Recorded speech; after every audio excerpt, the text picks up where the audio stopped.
সাকিব খান যেসব ছবিতে অভিনয় করে শুধু ঈদগুলোর মধ্যে সীমাবদ্ধ না থেকে শাকিব খান যখন প্রথম চলচ্চিত্রে আসে তখন শাকিব খানের উপর বড় ভাই হিসেবে একটা ছায়া দিয়ে রেখেছিলেন চিত্রনায়ক অমিত হাসান, এবং সেই অমিত হাসানকে কিন্তু শাকিব খান প্রচুর পরিমাণে সম্মান করতেন।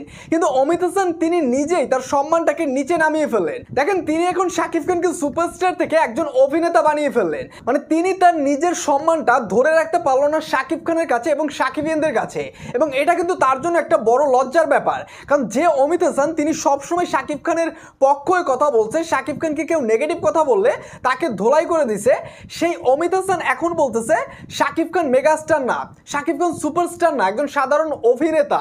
দেখেন, শাকিব খানের কাছে কিন্তু অনেকেই আশা করে থাকে অনেক বিষয় নিয়ে। যেমন অমিত হাসান তিনি শাকিব খানকে ছোট ভাই হিসেবে যতটা না আদর করে তার থেকে কিন্তু অনেক বেশি তাকে বড় ভাই হিসেবে শাকিব খান সম্মান দেয়। কিন্তু শাকিব খানের কাছ থেকে তিনি কোন অভিমান নিয়ে এই শাকিব খানকে এখন সুপারস্টার মানতে রাজি হচ্ছে না, সেটাই মূল কথা। কারণ তিনি হচ্ছে এখন শাকিব খানের কাছ থেকে সেই সম্মানটা পান নাই বিদায় এখন শাকিব খানের বিরুদ্ধে কথা বলতেছে। কিন্তু আপনি যে কথাগুলো বলতেছেন এতে কি শাকিব খান আপনাকে আরো বেশি সম্মান দেবে, নাকি আপনার নিজের সম্মান ক্ষুণ্ণ হচ্ছে?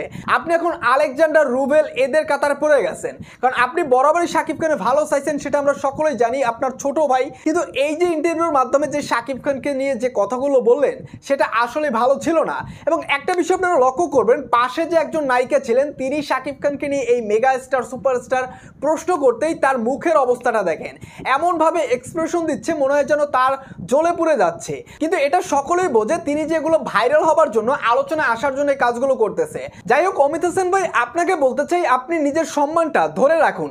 শাকিব খান আপনার ছোট ভাই, আপনি তার বড় ভাই, আপনাকে সম্মান করে, সেই সম্মানটা ধরে রাখার চেষ্টা করুন। এবং শাকিব খান সুপারস্টার না মেগা স্টার সেটা কিন্তু আমরা সকলেই জানি। আপনি বলছেন শাকিব খানের এই মেগা স্টারের তকমাটা কে লাগাইছে? কেউ কারো তকমা লাগাইতে পারে না, এটা দর্শকরাই শাকিব খানকে দিছে। যাই হোক, অমিত হাসান যে কথাটা বলছে শাকিব খানকে নিয়ে, শাকিব খানকে যে অপমানজনক কথাটা বললো সেই বিষয়ে আসলে আপনারা কি বলবেন? অবশ্যই আপনার মূল্যবান মতামতটি কমেন্ট বক্সে জানিয়ে দেবেন।